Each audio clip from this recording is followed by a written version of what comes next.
आस्तिक होना कोई बुरा नहीं होता, लेकिन अनास्तिक होना बहुत बुरा होता है।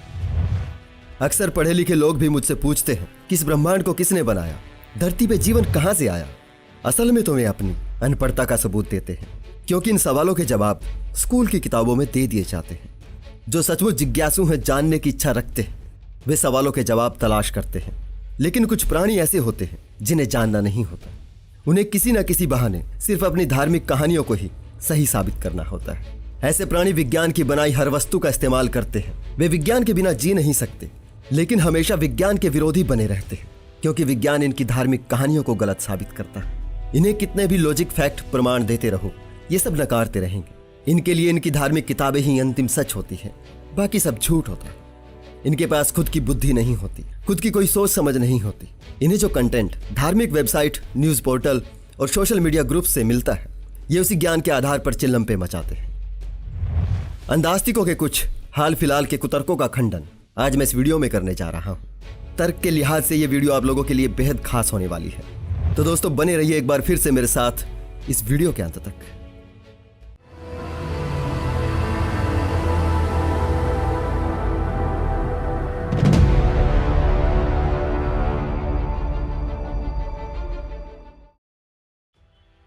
अंधास्तिक प्राणियों की ओर से अक्सर सुनने को मिलता है कि विज्ञान अभी कुछ नहीं जानता, उसे ब्रह्मांड का 1% भी नहीं मालूम, उसे नहीं पता ब्रह्मांड के बाहर क्या है, उसे नहीं पता किसी और ग्रह पर जीवन है या नहीं। वह आज तक पृथ्वी के जैसा कोई ग्रह नहीं खोज पाया। वो ठीक ठीक बता नहीं पाया कि ब्रह्मांड कैसे अस्तित्व में आया। वो नहीं बता पाता कि बिग बैंग अपने आप कैसे हुआ। ये बात सच है कि विज्ञान ने बहुत कुछ जान लिया है और बहुत कुछ जानना बाकी है। लेकिन अगर विज्ञान के माध्यम से केवल इतना समझ लिया जाए कि ब्रह्मांड का 1% क्या है, तो अकल ठिकाने आ जाती है। अगर हम ऑब्जर्वेबल यूनिवर्स की बात करें तो यह लगभग 93 अरब प्रकाश वर्ष तक फैला है। प्रकाश वर्ष का मोटा सा मतलब होता है, अगर लाइट की स्पीड से चला जाए, यानी लगभग 3 लाख किलोमीटर प्रति सेकंड की स्पीड पर जो दूरी एक वर्ष में तय होगी, वो एक प्रकाश वर्ष कहलाएगी। और लाइट की स्पीड पर चल पाना अभी संभव नहीं है। वैसे आज के वीडियो में फैक्ट पर बात करने की जरूरत है भी नहीं, बल्कि इनसे पलट कर पूछने की जरूरत है कि भाई चलिए, विज्ञान तो अभी कुछ सवालों के जवाब नहीं जानता, तो क्या आप जानते हैं कि ब्रह्मांड के उस पार क्या है? कोई पृथ्वी के जैसा ग्रह है या नहीं? किसी और ग्रह पर जीवन है या नहीं? आप ही बताएं, बिग बैंग किसने किया? तो इनका घुमा फिराकर एक ही जवाब होगा, सब भगवान का किया धरा है, सब उसी ने किया है। वो सर्वज्ञ है, सर्वज्ञानी है, वही सब जानता है। फिर अगर हम पूछें कि ऐसा किसने कहा, तो कहेंगे शास्त्रों में लिखा है। और जब पूछा जाए कि शास्त्रों पर यकीन कैसे करें, तो बिना किसी तथ्य के कहेंगे ये तो स्वयं भगवान ने लिखे, कुछ भगवान की प्रेरणा से ऋषि मुनियों ने लिखे। कुल मिलाकर घुमा फिराकर इनकी हर बात भगवान पर आकर ठहर जाती है। भगवान ही सब जानता है। अब भगवान कितना जानता है, उसकी धरती पर भेजी कथित पहली किताब, जिसे ऋग्वेद कहते हैं, उसमें तो वो सर्वज्ञ ईश्वर स्वयं पूछ रहा है, पहले उत्पन्न हुए ईश्वर को किसने देखा, जिसे निस्सार को सार प्रदान करने वाला बताया जाता है। आत्मा कहां से आ गई? विद्वान के पास कौन इस विषय की जिज्ञासा लेकर जाएगा? सचमुच क्या था, कौन जानता है? कौन बता सकता है? वह स्वयं कहां से उत्पन्न हुआ और कहां से सृष्टि पैदा हुई? क्या देवताओं का जन्म सृष्टि के साथ हुआ या सृष्टि के बाद हुआ? कौन जानता है कब, क्या, कहां से हुआ? देखिए तो जरा, वो कितना मासूम है। क्या ऐसा ईश्वर कुछ जानता होगा? जब हमें किसी बात के कारण का नहीं पता होता, हम स्वाभाविक ही कह देते हैं गॉड नोज, भगवान जाने। इसका अर्थ यह नहीं होता कि वो सब भगवान जानता है, बल्कि यह होता है कि किसी को अभी कुछ पता नहीं। भगवान जाने अज्ञानता की अभिव्यक्ति है, ना कि किसी श्रेष्ठ ज्ञान की। ये सभी किताबें उसी अज्ञानता और मौजूदा सीमित ज्ञान की अभिव्यक्ति है। इनका विज्ञान से कंपैरिजन करना, इनकी तौहीन करना है, जिसमें कि आप दिन रात लगे हुए हैं। बहुत पहले लोगों को नहीं पता था बारिश कैसे होती है, बिजली क्यों कड़कती है, तूफान क्यों आता है। वो डर के मारे स्तुतियां करने लग जाते थे, और जब तूफान थम जाता था तो देवता को शांत हुआ मान लेते थे। लेकिन आज हम जानते हैं बारिश का कोई देवता नहीं होता। बारिश क्यों होती है, कैसे होती है, बादल कैसे बरसते हैं, आज प्राइमरी स्कूल का बच्चा भी अपनी साइंस की किताब पढ़कर बता सकता है। ऐसी बहुत सी घटनाएं थी जिनके बारे में कल तक कहा जाता था कि भगवान ही जानता है, वही सब करता है। आज उन घटनाओं के पीछे के कारण जान लिए गए हैं। आज हम सब कह सकते हैं कि हम जानते हैं, और जिन घटनाओं के पीछे के कारण अभी तक नहीं जाने गए, उनके पीछे के कारण विज्ञान से जाने जा सकते हैं। जिन घटनाओं के पीछे के कारण आज विज्ञान नहीं जानता, इसका मतलब ये नहीं कि बारिश को किसी देवता की करतूत समझने वाले और उसे हवन में आहुति और बलि चढ़ाने वाले लोग विज्ञान से ज्यादा जानकार हो जाएंगे। महामारियों और बीमारियों को ईश्वर का प्रकोप और उन्हें पूजने और झाड़ फूंक करने वाले लोग मेडिकल साइंस से ज्यादा जानकार नहीं हो जाएंगे। धरती को चपटी और सूर्य को घोड़ों पर सवार होकर घूमने वाला देवता समझने वाले लोग आज के अंतरिक्ष विज्ञान से ज्यादा जानकार नहीं हो जाएंगे। इनका अगला तर्क आस्था को श्रेष्ठ और नास्तिकता को पशुता तुल्य सिद्ध करने के लिए दिया जाता है कि विज्ञान की दृष्टि में नर और मादा का यौन संबंध स्वाभाविक है।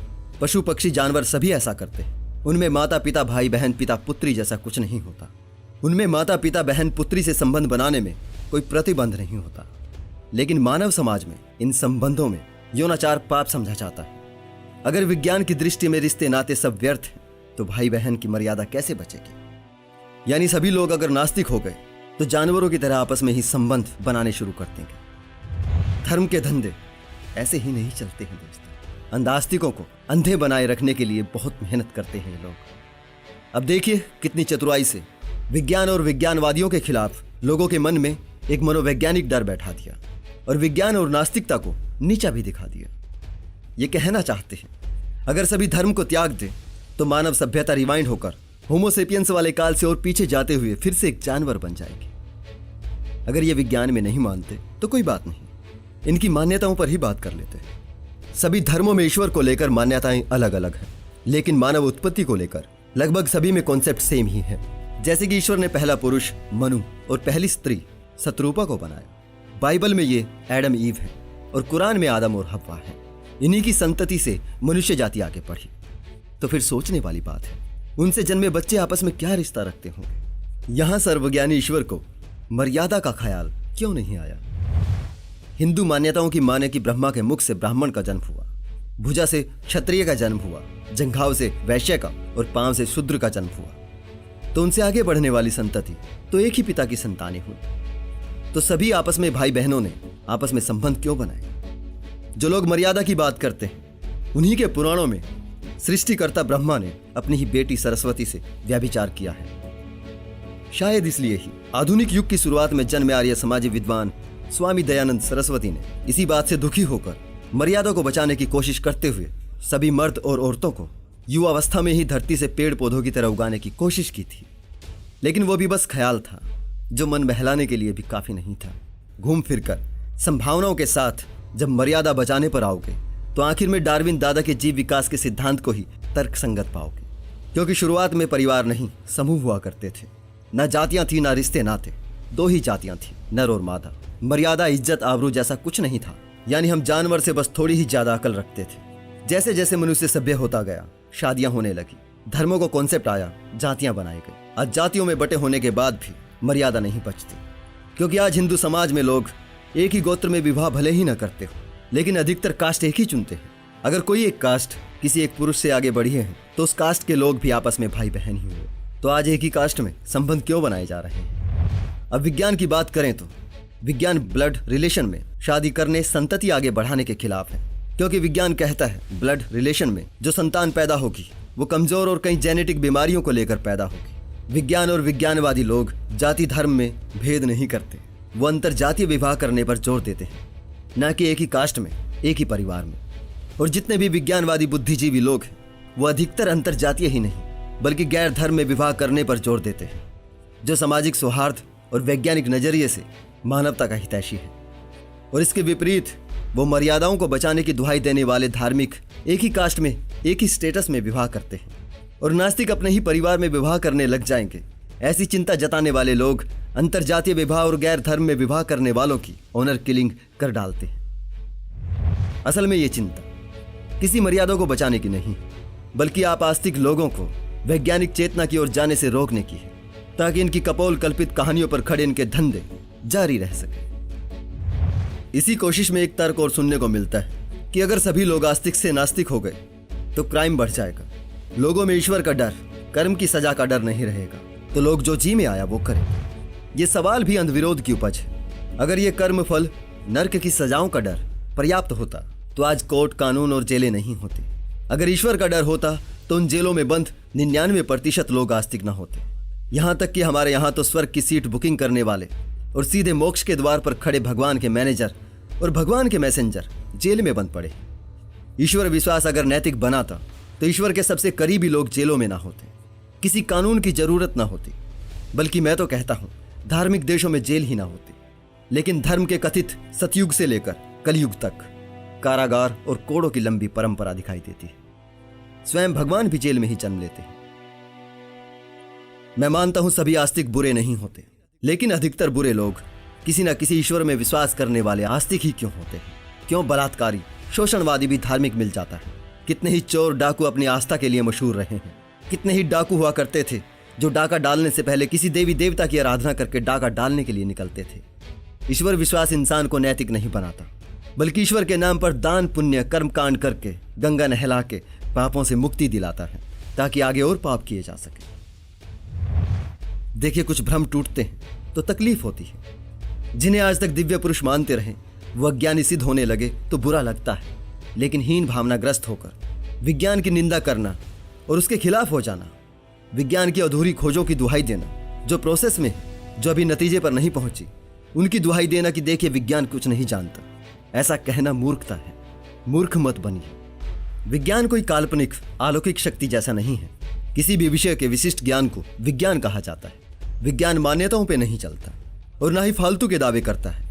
किसी विषय पे हजारों वैज्ञानिक दशकों तक रिसर्च करते हैं, फैक्ट हासिल करते हैं, फिर कोई थ्योरी या लॉ बनता है।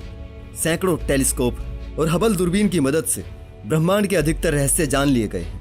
बेशुमार सबूतों और मैथमेटिक्स सिद्धांतों से बिग बैंग को साबित किया जा सकता है। स्टार कैसे बनते हैं और उनके ग्रह कैसे बनते हैं, ये सब आज समझा जा सकता है। ब्रह्मांड फिजिक्स के नियमों से बना है और फिजिक्स के नियमों से ही चल रहा है।